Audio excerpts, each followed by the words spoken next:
In the dark and void reaches of space, no alliance has struck fear into the hearts of an entire galaxy like the Covenant, an often overlooked history of how incredible and unique the Covenant truly were and what they accomplished. Uniting multiple species under a relentless faith driven by a singular purpose to find and activate the Halo rings. But what lies beneath their fanatical devotion? How did this diverse group of species come together to form such a powerful and terrifying alliance? Today we unravel the origins of the Covenant, from their first steps towards unity to their rise as humanity's greatest threat. We explore the history, beliefs, and inner workings of this alien alliance. But enough yapping, let's get this started as we venture into the heart of the Covenant and uncover the truth behind Halo's greatest alien empire. Origins of the Covenant. To truly understand the Covenant's accomplishments and power, we must look back at about 100,000 years ago in the Halo universe, at a race we are all familiar with, the Sangheili, or the Prophets. This was the time period when the Halo arrays were fired, eradicating all sentient life in the galaxy. However, the Forerunners had prepared for this by building the Arcs of Life, which allowed them to reseed life across the galaxy, including the restoration of the Sangheili on their homeworld, Thankyou. From around 100,000 BCE to around 2200 BCE, the Sangheili underwent a long period of re-evolution. During this time period, they made a pivotal discovery: ancient Forerunner artifacts buried on their planet. These relics became central to their society, sparking a deep religious reverence for the Forerunners, which later became the foundation of the Covenant's core philosophy. However, this discovery also led to a significant societal rift. Two factions emerged from this discovery: the Stoics and the Reformists. The Stoics believed that the Forerunner artifacts were sacred and should remain untouched, whereas the Reformists argued that the artifact should be studied and used to advance their civilization. This ideological divide culminated in a civil war known as the War of Wills, which drastically altered the trajectory of the Sangheili. Despite the conflict's destructive impact on their society, the Reformists emerged victorious around 2100 BCE. Their triumph allowed them to harness the power of the Forerunner technology, spurring rapid advancements in their civilization. Following their victory, the Reformists reactivated a Forerunner dreadnought, a massive crashed vessel on their homeworld, and used it to leave Thankyou, marking the beginning of their quest to explore the galaxy in search of more Forerunner relics. This event re-established the Sangheili as a spacefaring species. Meanwhile, the Stoics, who refused to use the artifacts, were left behind, fading into obscurity, while the Reformists began expanding their influence. Beginnings. A little over 1,000 years into their quest to acquire more Forerunner technology, the Sangheili, driven by their reverence for the Forerunners, made another pivotal discovery. In 938 BCE, they encountered a new world, Sangheili, home to the proud and honorable warrior race known as the Sangheili, or the Elites. While both species revered Forerunner technology, their perspectives on how it should be treated were fundamentally different, leading to immediate conflict. The Sangheili, much like the Stoics from the Sangheili's homeworld, believed Forerunner artifacts were sacred and should be preserved, not used or to be tampered with. This clash of ideologies quickly escalated into a full-scale war, known as the War of Beginnings. As a quick side note, as much of a Master Chief fan as I've been throughout my life, I've always held great respect and admiration for the Elites. Their unwavering honor in battle and the way they live have always stood out to me in the Halo universe. Despite the Sangheili's combat prowess and the Sangheili's advanced Forerunner technology, the war reached a stalemate. Both sides realized that continued fighting would lead to their mutual destruction. This understanding led to an uneasy truce, with both species agreeing to form an alliance.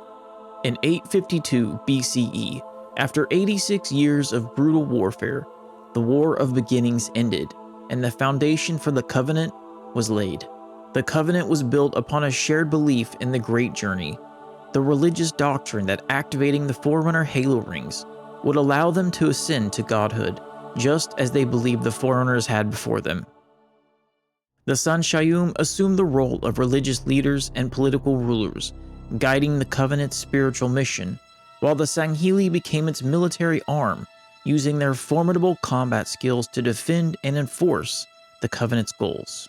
This formal alliance, documented in the Writ of Union, officially established the Covenant as both a religious and political entity, uniting the two species. While also during this time period, the Sangheili, though initially reluctant, began studying and utilizing Forerunner technology themselves. This marked the birth and advancement of a lot of the Covenant's plasma-based weaponry, such as the plasma rifles or energy swords. Expansion and assimilation. With the birth of the Covenant and the Sangheili serving as the backbone of its military, the Sangheili continued their expansion across the galaxy, searching for more Forerunner artifacts. In 784 BCE, they discovered the planet Te, home to the Letgolo. The Letgolo are not single organisms, but rather colonies of small, worm-like creatures that combine to form massive, armored Megalegolo, or we know them as the Hunters. The Covenant's encounter with the Letgolo was particularly troubling because they were consuming Forerunner relics on their homeworld. To the Sangheili and the Sangheili, who revered Forerunner technology as sacred, this was a grave blasphemy. The Sangheili immediately launched a military campaign to stop the Letgolo from devouring these revered artifacts. Initially, the Covenant viewed the Megalegolo as a serious threat.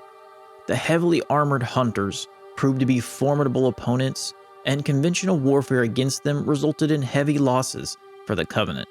Realizing that direct conflict was futile, the Covenant adapted, seeing the potential of the Letgolo's unique abilities. Instead of eradicating them, the Covenant negotiated a truce, integrating the Letgolo into their forces. Not only were the Megalegolo formidable ground troops, but the Letgolo colonies could also pilot the Covenant's massive war machines like the Scarab tanks or the Forerunner Dreadnought. This integration was highly important, marking a turning point in the Covenant's strategy.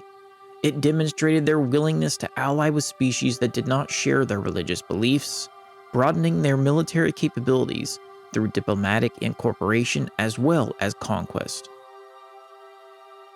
In 648 BCE, a major event shook the Covenant, the destruction of the Sangheili's homeworld, Jangir-Kom, due to a natural stellar collapse.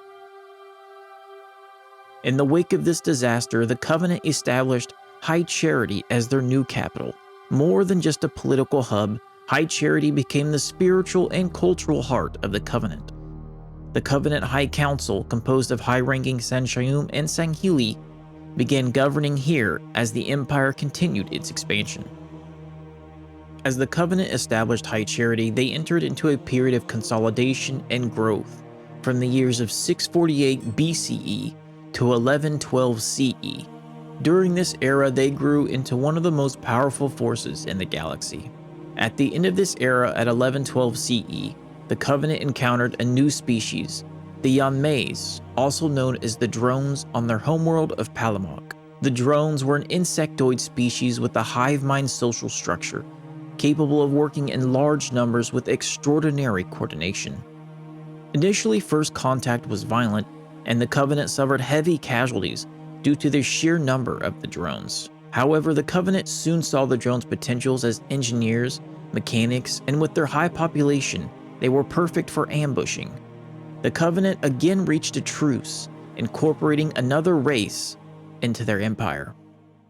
Fast forward to 1342, when the Covenant discovered the Kigyar, or the Jackals or Skirmishers, on their homeworld, Yane. The Kigyar were already a spacefaring species, but their technology was primitive by Covenant standards. After initial hostilities, the Covenant incorporated the Kigyar into their forces, recognizing their skill as scouts, snipers, and raiders. The Kigyar brought long-range combat expertise, which enhanced the Covenant's military while maintaining their individualistic culture. This continued expansion of the Covenant demonstrated their ability to unite diverse species under a common cause, a feat not to be underestimated. By 1552, the Sangheili began experimenting with ways to increase their lifespans through genetic and cybernetic manipulation. Their drive for longevity wasn't just about survival, it was about maintaining power within the Covenant. However, this move caused tension with the Sangheili, who disagreed with the Sangheili's quest for eternal life, seeing it as a violation of their natural order. This desire for immortality planted the first seeds of distrust between these two species. In 2142, the Covenant encountered the Ungoi, or the Grunts, on their methane-filled homeworld, Balaho. The Grunts were tribal and relatively underdeveloped compared to other Covenant species, and they were quickly subjugated by the Covenant's overwhelming military might. The Covenant saw potential in the Ungoi's high population numbers and physical durability, incorporating them into their forces as cannon fodder. The Ungoi, however, were treated poorly and viewed as expendable by the Covenant leadership. This mistreatment eventually led to the Ungoi Rebellion in 2462, sparked by the Kigyar poisoning the Grunts' food supplies. Once fully provoked, the Ungoi were merciless in their violence, lashing out at all species. Their large numbers and their tenacious volatility made them a suitable challenge, even for the elites. This revolt was crushed by the Covenant when they glassed the home world of the Ungois. Those within the Holy City would be forced to watch, unable to stop what could have been the very end of their kind. But the event had demonstrated the Grunts' capacity to organize and fight for their rights. As a result, their living conditions slightly improved, and they gained some level of respect from other Covenant races. Only 30 years later, in 2492, the Covenant discovered the species that would eventually lead to their downfall, the Juralhane, or the Brutes. The Juralhane were from Doisek, a high-gravity planet with a violent, war-torn environment. Though technologically inferior to the Covenant, the Brutes' physical strength and instinct for war made them fierce opponents. The Sangheili saw potential in the Brute savagery and began favoring them over the Sangheili, as they were seen as more easily manipulated and loyal. This favoritism caused growing resentment among the Sangheili, who had been the Covenant's military backbone for millennia. This tension between the Sangheili and the Brutes would eventually contribute to the Covenant's collapse, and a war of brutality between the two races would continue even after the fall. Encountering humanity.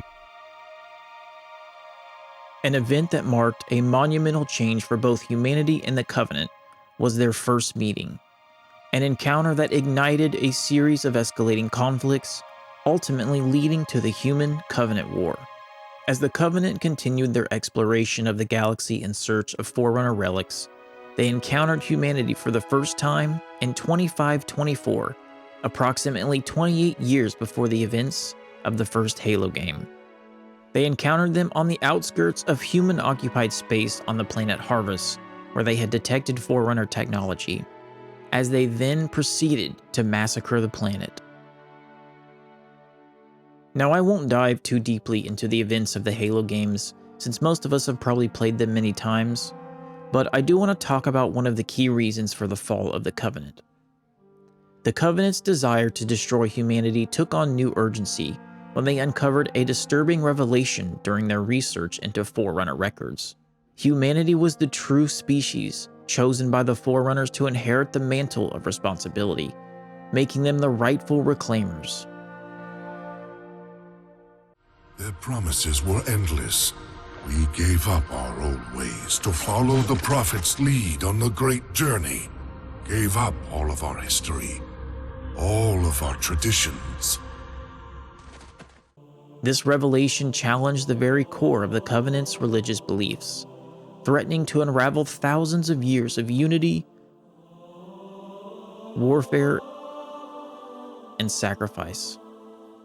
To the Covenant's leadership, it could undermine everything they had built, which led directly to the declaration of a holy war against humanity in 2525.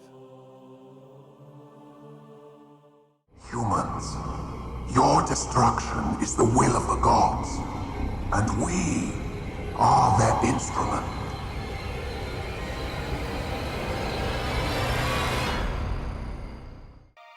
This campaign sought to wipe out humanity, but little did the Covenant know, humans don't give up so easily, especially when you have Master Chief on the field.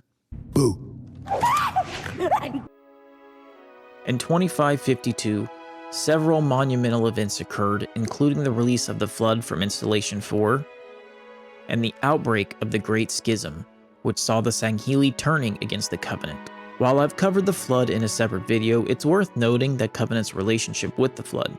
Although it's often portrayed that Installation 04 was the first time the Covenant encountered the Flood, there is actually a possibility of deeper lore suggesting the Covenant had ancient knowledge of the Flood prior to that battle in Installation 04. In Halo 5, there's mention of Sangheili zealots fighting the Flood in ancient times. However, it's unclear how well understood this information was by the Sangheili. Additionally, the Halo graphic novel suggests that ancient Covenant scribes had recorded the Flood, but it seems the threat was misunderstood as a form of spiritual corruption rather than a biological organism. The other major event of 2552 was the Covenant Civil War, the result of the Sangheili leadership forcibly removing the Sangheili from their long-held position within the Covenant and replacing them with the Drahane. This betrayal, orchestrated by the Prophet of Truth, triggered the Great Schism. The Brutes, under Truth's guidance, began systematically murdering Sangheili across Covenant-held territories, particularly in High Charity, where many Sangheili were caught off guard. The Sangheili, a warrior race not to be underestimated though, immediately rebelled, leading to a full-scale civil war. The Covenant, once united by religion and the leadership of the prophets, was now fractured into two warring factions. All the cracks that had been building over the years finally shattered. But I will begin our fight. Make others aware of the lies the prophets whisper in our ears. And soon, we will find more who will take up our cause. As a result, the Sangheili allied with humanity, drastically shifting the balance of power. This alliance proved pivotal in favoring humanity and the elites. Just 1 month later, in December of 2552, the Covenant effectively met its end at the Battle of the Citadel.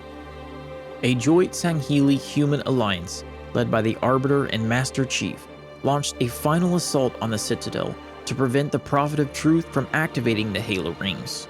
This unlikely coalition even included a temporary alliance with the Flood, led by the Gravemind, as their interests aligned in stopping Truth's plan.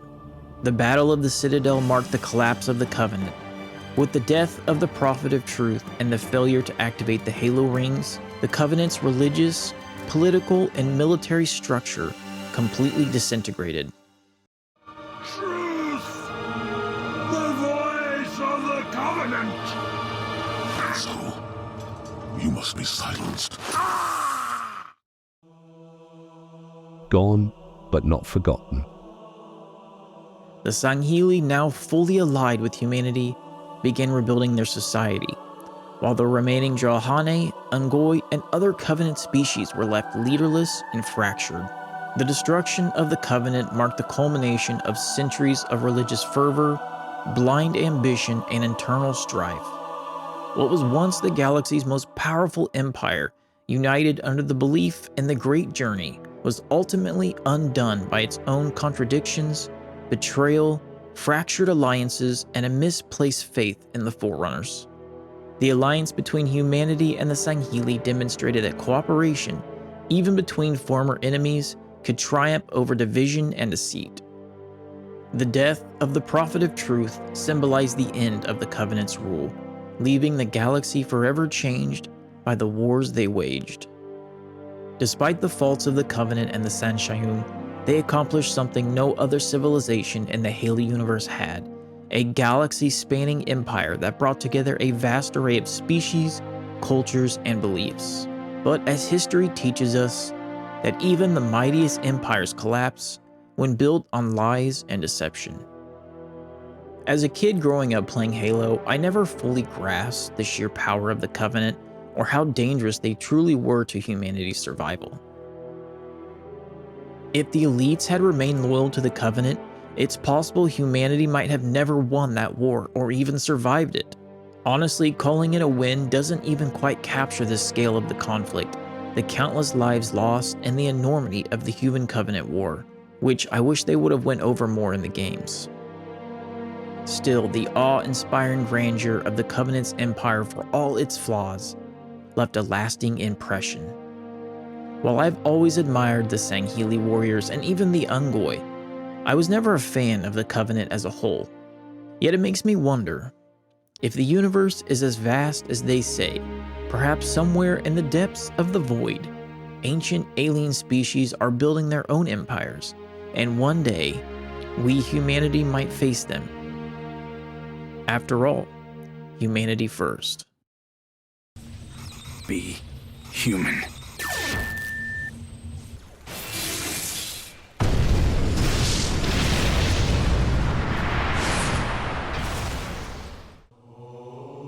Hey everyone, just wanted to say a quick thank you and let you guys know I really do appreciate if you took the time to even just watch some of my video.